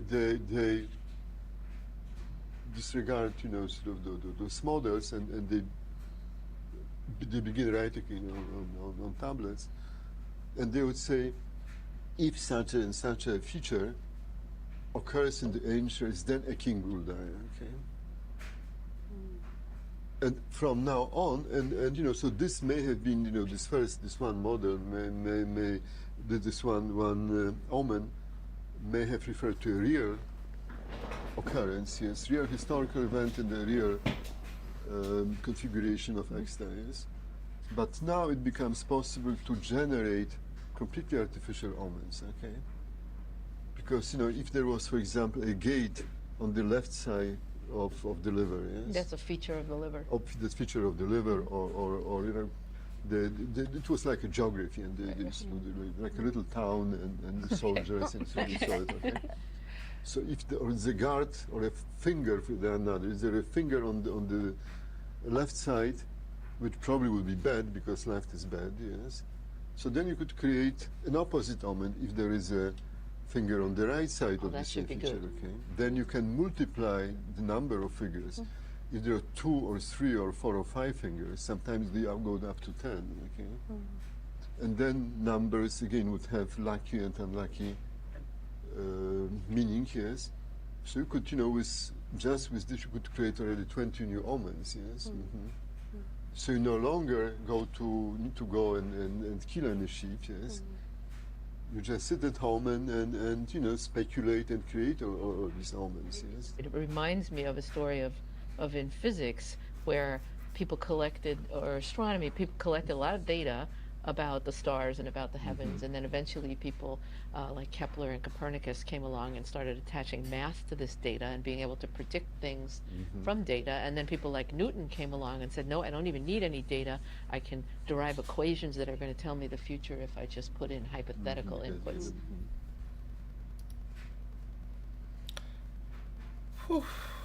Sorry guys, I'm just trying to preview ahead, see how much more we have.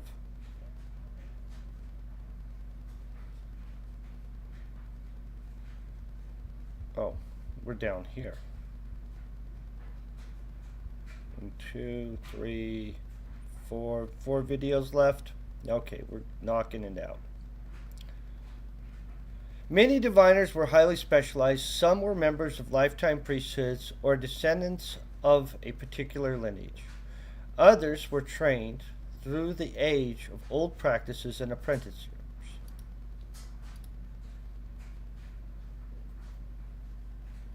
Were there like schools for this? In other words, if you were, a kid and you say, I want to go, advise the emperor on the flights of birds, does this just happen to you, or do you follow some path in society to do that? I think, like anything else, honestly, I don't know, but I believe that it would be most of the ancient world basically runs on either learning on the job and or apprenticeships, so that you would, follow the practice of elders. But just bearing in mind that individual office holders in Rome, if you're in high office, that gives you augury rights, essentially. You have to do it, and you can take, the thing is, you can franchise it out, so you can take a specialist, but those are lifetime priesthood, so you could take a lifetime priesthood who, I guess you hope that he's not at the beginning of his training, but somehow, It's like the at the beginning surgeon, of you his don't want the resident. experience. Right, anyway. Yeah, exactly. Right. Yes, I think that the same thing. And there was a tradition which was probably formulated only in the first millennium about the origin of extispicy, and they derived it from, assigned it sort of to a legendary king of Sipar by the name of Enmeduranki, who ruled before the flood. So that's really ancient times, yes. And he was selected by Shamash and Adad to become a diviner, and he was trained by them, not just in divination, but also different forms of divination, also astronomy and so on. And then he was told to spread this knowledge to throughout the country, and then the instructions about how he should look. I mean, he should know physical defects, and he should come from the right lineage, from priestly lineage and so on. So he needs qualifications, yes. Okay. Some divination was site-specific. Prophecies of the oracles of Delphi, for instance, took place only at the Temple of Apollo in Delphi. Other practices, like augury or haruspice, could take place anywhere the necessary components were present. In this case, birds in flights, or animals, and purified grounds.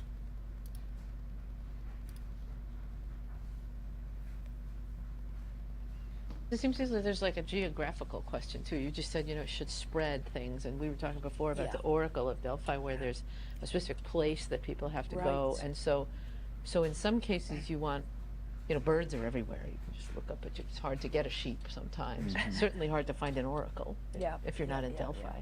And so, was there a concept of sort of portable divination versus a center of divination? My impression is that it could be performed anywhere. Just the site, even when I mentioned those prohibitions, that it shouldn't be a polluted place somehow. But of course, these diviners travel with the king all the time, and that was the whole point, to be on an expedition. And so I believe, it could be in a purified location. Yes, there was no temple. So you can basically set it up to work. No, not like Delphi, where it would have to be on the spot. Some. No, that's actually not the case. Yes.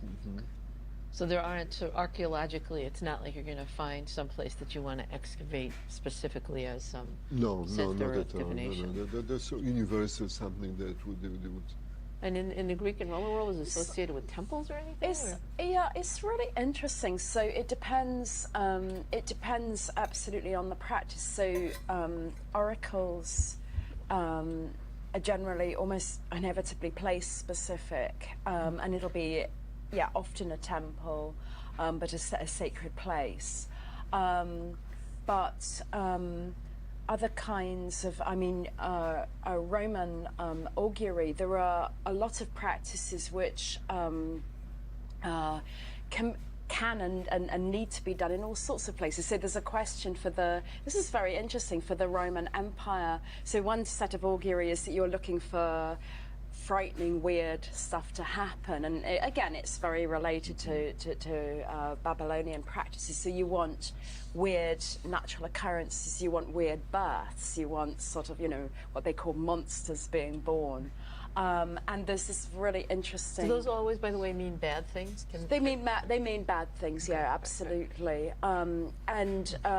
There's a question for the Romans of when they've started expanding beyond the city of Rome, well beyond the city of Rome, there comes a point when they start taking notice in the 2nd century BCE. They start taking notice of omens in Italy. Okay. And okay, if there's something weird happens in Umbria in eastern Italy, that means us. So that's very interesting. There's also there's sort of the geography of where weird stuff happens and whether that means me is also very, very interesting to watch.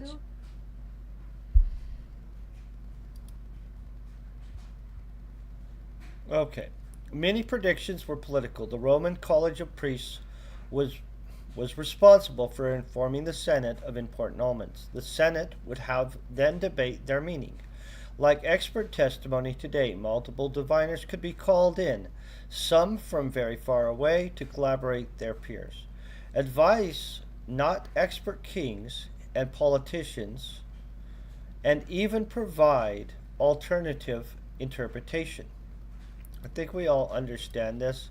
This is starting to just be beating the drum to death, just to be honest, if you're guys. saying, a weird birth in Umbria means something about the particular Roman general or Right. somebody. How did they collect a lot of records, and was it somebody's job This to go cross-cultural back and section analyze, has had who's a less good value predictor than and the what are the good actual predictors? section that So was just that's on really the interesting. divination. So stuff happens, and the basically it's the responsibility of the College of Priests to bring it to the Senate, and the Senate often has very long discussions about what the meaning of this or that is, and that's again coming back to what we were talking about a bit earlier on about the onus is on us as human beings to sort of work it through, and the Senate were, although they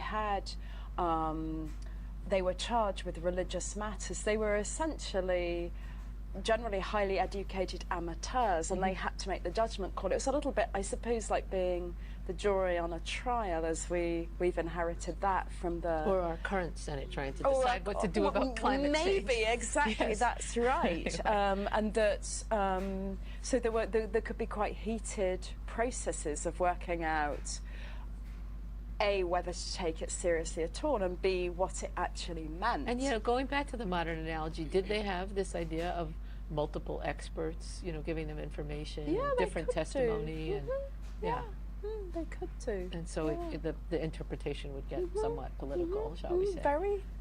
And Well, I suppose this must have happened also, especially in political context, especially in the Neo-Assyrian period. Some very important decisions, so they may have consulted different diviners. Interestingly, at Mari on the Euphrates, now it's unfortunately in Syria, we have an enormous archive from Mari from the time of Hammurabi, and there are letters referring to resident diviners from different foreign countries. So these individuals function as ambassadors, or even more correctly, intelligence officers. I got it. So Hammurabi had his haruspices working in Mari, and they instruct and try to stay together with the diviners of the king of Mari to get some insight. to see what they can learn, yeah. That's right, yes. Okay, so let's listen to one more of these. What kind of event in life do you know would be sort And of then the we'll worst jump to the sign or test. the best sign? In other words, what was sort of commonly taken as really important? Quite a lot of the things that that we've inherited as popular superstitions. It's Friday the 13th It's today. yes, I've forgotten. Oh my But since I was goodness. born on the 13th, I think 13th you were is a born lucky on the number. right- Oh, there we go. There we go. So actually, some very bad things were associated. There was a lot of colour symbolism, which we find very uncomfortable, but was largely inherited, certainly in our parents' generations. So black animals crossing your path, or black people springing Like up. a black cat. Exactly, exactly. So yeah, very similar. They had a very similar range of what we would think of superstitions, and in fact they thought of as superstitions as well. I mean, the elite would think, well, that's just a very superstitious person. Right. They shouldn't really give credence to these things. Right. I mean, there was some debate among Greek philosophers, for example, right, about free will versus determinism, and about how much these oracles and signs Yes. should be trusted. And I think it would be to in Greek and Roman antiquity not to believe that that there are signs from the gods that is heresy. would be it's not heresy. It's like it would be about the same level as saying that I absolutely don't believe anything that science tells us. It would be about the same. So there are a very small number of people who might come out with that sort of statement, but they would be the absolutely loony fringe. Okay. Not that I don't believe in this particular scientific conclusion. Right. I just don't believe all. I don't believe science. Okay. Yeah. Okay. It would be about as strange as that. But you can definitely say, I don't believe that. You can say, I don't believe the gods communicate in that way, and I certainly don't believe that was a sign, or it was correctly interpreted. You can chip away at bits of it. And do you see any evolution from Greece to Rome of a change in opinions, or they're basically putting about as much faith in oracles and signs? I think it continues quite a lot. It actually does die down, does stop in certain forms, in history writing, in the later empire. You can get people actually writing history without bringing signs in. So 4th century, for example. So that there can be. You might. What year perhaps would see a Cicero spin. have been writing about the known and unknown? Mid 1st century BCE. So that would have been Yeah, before. quite a long time. But Cicero is certainly sort of skeptical and questioning, and that's mid 1st century BCE. Well, the Babylonians didn't have a word for science, but they had the word for knowledge, and they were often called the House of Knowledge of Nisaba, who was the goddess of writing, but also of mathematics and astronomy. Right. So they thought of it as one package, really. Writing, And the mathematics, same and people, the astronomy. diviners, actually, they would also engage. They were trained as mathematicians. So they could make plans, and they be able to make astronomical It is. It's very observations. interesting. Purely 'cause- technical, and again, I'm not Right. talking about some mumbo jumbo. This No, is no, really no. I get real it. Data. Yeah. data, and that to them it was part again all connected in science, and with this very strong divine sort of foundation. Yes. I think that's going to be something interesting for the And students in divine the course theory, to sort do. of, behind it, sort of how it. Right, to put yourself in that mindset, or the mindset where not believing in supernatural gods is like not Yeah. believing in science. Yeah. Okay. Let's click the next section. I'm going to be honest. I think that we can skip this because they're just beating the same thing again and again.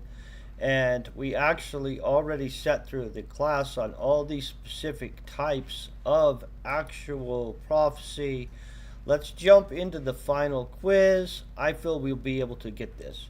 Which of the following prediction systems is best described as for the common people? Roman Berg, Argery, Mesopotamian horse casting lots is for the common people, guys. Submit. We knew that was going to be correct. Multiple choice. in terms of chronology, which of these prediction systems is the most recent? The Mayan Turkish coffee reading, I believe, is pretty recent. It's currently done right now. Boom, we nailed that. Which of the following prediction systems is still widely practiced? Aztec diviners, Chinese bone burners, Mesopotamian Harispi, or Ifa divination. We know Ifa divination is practiced currently. Which of the following prediction systems developed an intricate theoretical system that resulted in diviners being able to make predictions without actually performing the original divination ritual? Ooh, this is a great Chinese bone burning, Mesopotamian Harispi, Roman bird augury, casting of lots. Mesopotamian Harispi. In terms of chronology, which of the prediction systems is the oldest? Chinese bone burning, I believe. We're just murdering this, guys. Which of the following cultures had a cosmological perspective in which humans perceive of the world like the god? Okay. Trying to remember which ones. Is it Mayan or Aztec that the gods breathed upon the mirror and obscured it? It's Mayans. It's either Mayan or Aztec, and I honestly don't remember which one's the one where the god breathed on the thing. I have my cards here. We could look it up real quick and see which one. Oh, I didn't note which one. Okay, I believe it's Maya. Oh, it's Aztec. Okay. Next time we'll have to actually make sure we click the button on that, or not click the button, but write down stuff. Which of the following cultures employed a divination statue? Ancient Egyptian. Is that one?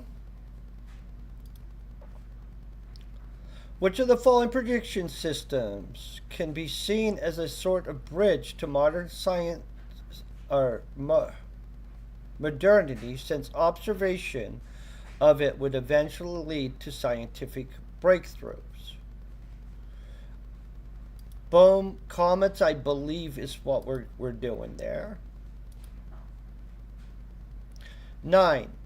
Which of the following prediction systems requires a practitioner to memorize 256 poems as part of their training to become a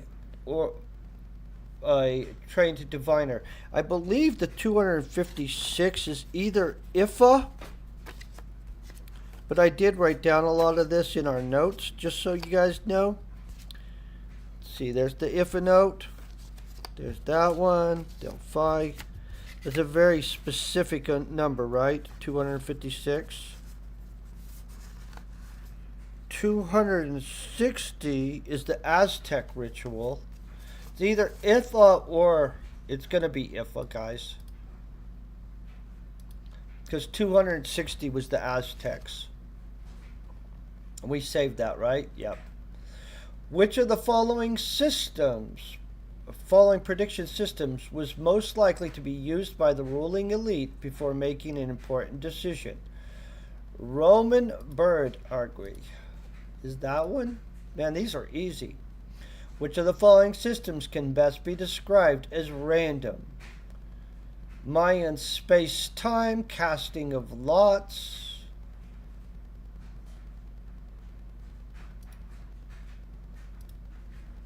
Oh, Roman augury is what it's going to be. Boom. I would consider casting a lots random, but I do get that the birds' flights are more random, and I should have thought about that. Which of the following systems can best be defined as randomized? Okay, casting of lots is going to be randomized. Let's hope. Yes. Which of the following systems has some aspects of being deterministic? Oh, astrology. Wait, let's see. Did I write down deterministic on astrology? Oh, yes. Boom.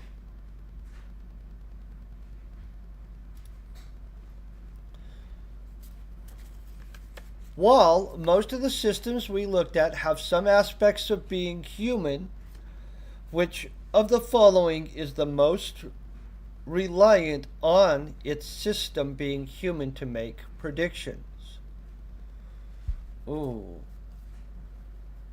Guys, I'm going to be honest. Humans literally controlled the statues. And so I'm hoping it's this one. Save. Complete course. Look at this. Boom. We just slaughtered that course, and if we wanted to pay for it, we'd have a fancy certificate. So that was pretty freaking easy. I think we knocked that out pretty good. I do want to thank you guys for hanging out this morning, being freaking epic. I hope you all enjoy your weekend. Tomorrow, of course, I'll be back in the morning streaming. In the afternoon, we'll knock out some more of the constitutional class. You guys have a great rest of your weekend and I guess start to the week. Peace and very best wishes, and stay epic.